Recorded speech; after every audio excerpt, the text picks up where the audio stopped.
some people have resigned. Are you concerned at all about the operations of? You do it from here.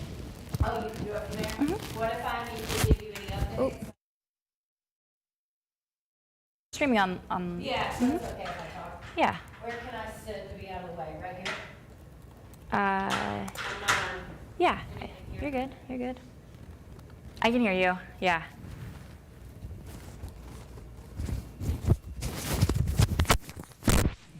Okay.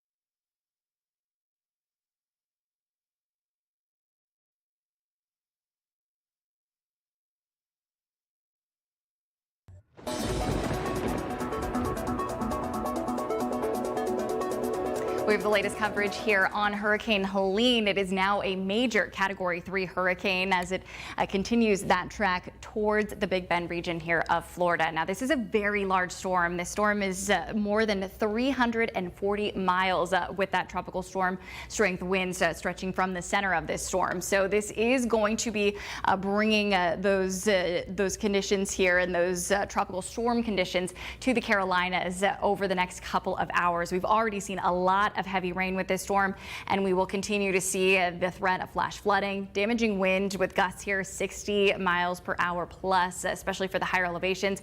And we're also looking at the threat here of more tornadoes as we head into the evening. So that tornado threat is increasing. So I wanted to just go through an overview with you here of what else we are going to be seeing. And that track here is staying pretty much the same. This is going to move over the Big Bend region of Florida a little bit further to the east here. So it will be sliding just east of Tallahassee as a major hurricane and continuing through central Georgia, becoming a tropical storm by early Friday morning. Now, it will stay to the west of the Carolinas, and that means that we will see some of the strongest winds and the heaviest rain overnight into early Friday. I still stress here that if you can stay inside, stay off the roads, that is going to be the best advice that I can give, because conditions are going to get a lot worse, especially if we do start to see some of these storms rotate. We did have a few earlier in the day with these outer bands. We're going to see them start to move further into the Carolinas over the next few hours. Right now, that tropical storm or the tornado watch that's in effect here, really from Miami through almost the entire state of Florida, through most of the coastal Georgia and South Carolina, as far north here as the Midlands. This extends until 9 o'clock tonight.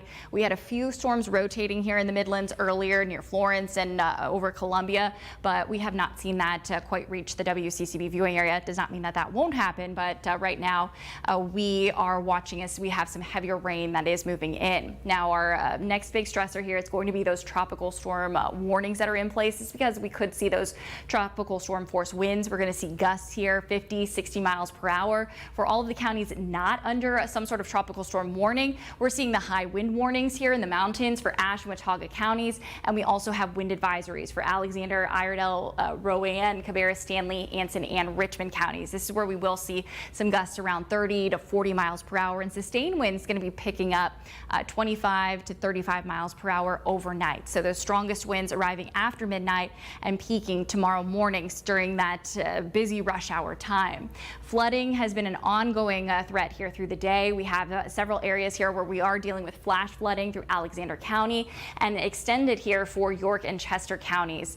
We will see more waves of heavy rain, and in the mountains we have these flood advisories. The National Weather Service office in Greenville, Spartanburg actually sent out memos just really stressing the importance of people to have multiple ways of receiving alerts, and that this is going to be a significant flooding event for the mountains. So we've already seen more than 7 inches of rain across parts of the area, and we're going to see an additional 5 to 7 inches over the next couple of hours, and that is going to add a lot of stress here for some roads that are already crumbling. We'll likely see more landslides and that flash flooding threat, and all of that water has to go somewhere, so we will see that ongoing threat even after the worst of the storm has passed. We will see all of that runoff lead into some of those bigger channels here, and river flooding will become our next big concern as we move into the weekend and even into early next week.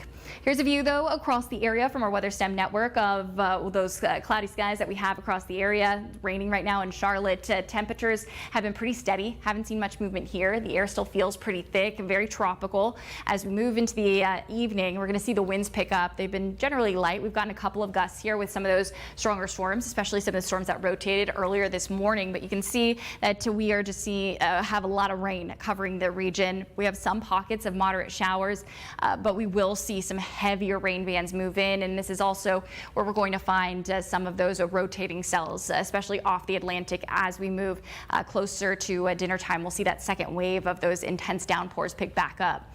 We will see that flash flooding threat though, just to focus in on this across the high country here. We have that very high risk. This is very rare. We don't see this often. This extends from the mountains through the northern foothills, really for areas west of 321. This is still where we're expecting some of the higher rainfall totals. And again, we've already seen 4 to 7 inches, even up to 8 inches here for the mountains. We're going to see an additional 5 to 7 inches over the next few hours.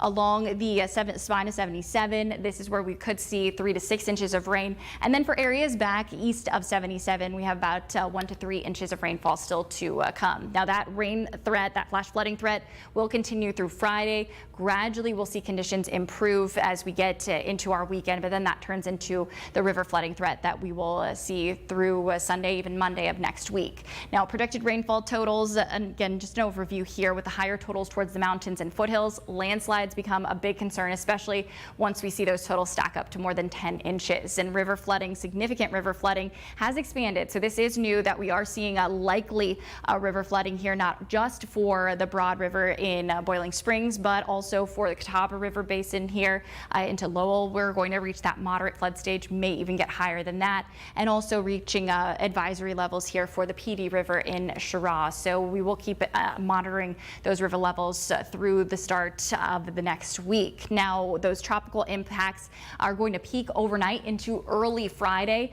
Flooding threat will continue as well through Friday morning, gradually tapering off, with river flooding becoming the next big concern. And tornado threat, that is going to extend from this evening here, increasing overnight into Friday morning. We're going to be watching for some of those cells that may rotate as that shear here is going to be increasing. Now, looking at what's coming our way next in terms of this of Helene actually making landfall, we're looking closer to between 8 and 10, even 11 o'clock tonight. This storm will be a major hurricane as it makes landfall, and we're talking storm surge close to the coast up to 20 feet. So this is significant, catastrophic storm surge.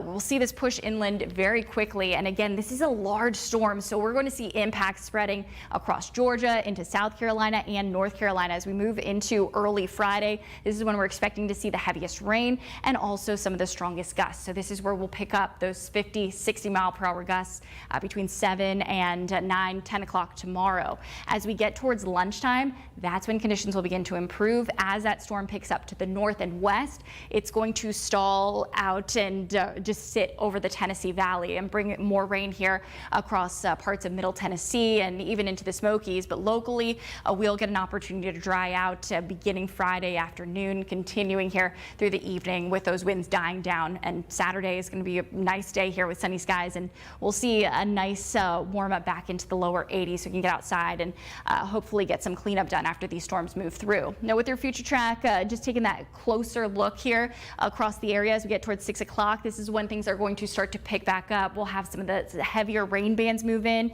Those winds are going to be coming out of the east, and as Helene starts to move closer to the coast, we'll see more waves of heavy rain through the evening. Towards midnight tonight, we are going to watch for some of those storms that may rotate, and as we move towards early tomorrow morning between 6 and 10 o'clock, this is when we'll have that highest potential here for some of those rotating cells that could lead to tornadoes. We're also going to see some of the heaviest rain, so it is just important, if you can, stay off the roads tomorrow. You want to stay in a place where you are safe. You have multiple ways of getting alerts. You want to make sure your phone is charged. You have a charging block. block because we have a high probability here of seeing many power outages tomorrow with some of these stronger gusts. We're going to see so much rain that the ground will be saturated, and it won't take much to knock down trees and cause those power outages. As we get into early in the afternoon, the winds will remain strong. Still some 30 to 35 mile per hour gusts will be possible, but the winds will begin to lighten up, and actually those winds will begin to move out of the south as the core, that center of Helene, begins to push to the north and west. And by Friday night, the rain will end across the area, and we'll get a chance for some of that water to recede and move into some of those bigger basins here, where then the next threat will be that river flooding threat for parts of the area. So if anyone has any questions here, I can answer that for you. I'm going to log back into the computer so I can move around and answer that, hopefully with any graphics. School closings, yeah. So from CMS here, with definitely all the after-school activities are closed right now. I know a lot of schools here are going to virtual learning tomorrow as well. I believe that Fort Mill, South Carolina school started that today, but CMS is going to be one that when the kids go home here, they have no athletics. There's going to be no sports. Any of the football games that were rescheduled today, I'm not sure if they were all canceled, but I wouldn't be surprised to see that happen. Yep, the updates on the football games won't be on BayHackleSports.com. Okay. BayHackleSports.com is where you can check for the update on all the football games here and all the sports. Yep, and schools that are closed for tomorrow already: Avery County, Catawba, Caldwell, and Watauga. Avery County, Catawba, Caldwell, and Watauga. Okay, so Avery, Catawba, Caldwell, and Watauga are all closed. Yeah, they're all closed for tomorrow. Yep, and then we'll have a full list on WCCB Charlotte. Yeah, so yeah, you can check on WCCB Charlotte for that updated list, so it's up right there for you now. I wouldn't be surprised to see more schools across the area, if not all, closed for tomorrow, especially with those higher profile vehicles. That's definitely what you don't want out on the roads when you have 60 mile per hour gusts possible. So that's just dangerous for anyone. If you drive trucks, you have any family members who do, you want to stay off the roads then too, especially in the mountains, because that's where some of the strongest gusts are going to be. That's where we could see some 70 mile per hour gusts. So very easy to tip over some of those high profile vehicles. Even the smaller vehicles here, you're going to notice if you are out that you're going to get pushed around the road with those winds here from Helene, because this is a very large, dangerous storm.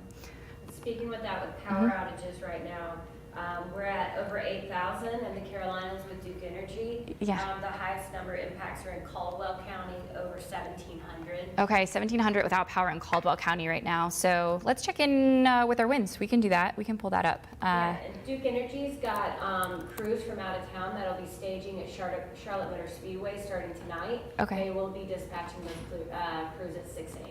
Okay, that's good. Yeah, so Duke Energy is already set up, ready for this. So with those crews out, ready to tackle some of the outages. Now, I'm pretty sure that if the gusts here are over 30, that they won't send crews out to fix some of the power outages. So this is why you want to make sure that you are keeping all of your electronics powered up right now. So that is something that you don't have to worry about in case it does take longer for the power to come back on. Right now, we're seeing gusts here around 20, 25 miles per hour, not like what they're experiencing at the coast. I believe off the coast here, Florida, Key West had a gust around 80 miles per hour earlier in the morning. But really, we've had a really active day, and we've had a lot of heavy rain, a lot of flooding that's been happening, and with a couple of those spin ups too, been keeping an eye really on the local forecast for what's coming our way next. And right now is a little bit of that lull, even though we're seeing some showers, some moderate rain. The wind going to be a big factor moving forward and heading into the overnight hours. We have that high wind warning that's in effect for Ashe and Watauga counties, and we have the wind advisory extending from Alexander, Iredell, Rowan, and then south, with the tropical storm warning covering everyone else. So those gusts 50 to 60 miles per hour, not out of the question. Flooding, if you are told to evacuate, especially in the mountains with the landslides, you need to heed those warnings. You need to get out, because this is going to be a very dangerous situation going into the overnight hours. If you have any other questions here, you can always ask, and we'll be here to answer them. We have meteorologist Caitlin Wright and James Scott coming in, and I'll be back in the morning here to answer any of those questions. But I'll leave you with the latest outlook here. We'll put back our cameras so you can see that, and some of the impacts that we're going to see over the next hour or so as we move into the the early afternoon. If you're trying to get home, we do have some of the heavier rain that is sliding in right now. That is going to only get worse here after 7, 8 o'clock. So if you can head out of work a little bit early, now would be probably the best time before those conditions get much worse, which is going to happen here, especially with those winds picking up. So here's, we can see rain coming down, starting to get a little heavier here in uptown Charlotte. The winds will be picking up and you want to make sure that you are in a safe place tonight. You have multiple ways to get those alerts. The WCCB Charlotte website will keep you updated there. We have the WCCB News app with all of the latest here, including those school closings, and the WCCB Weather app for all your video updates. We'll be back keeping you posted on the conditions throughout the evening.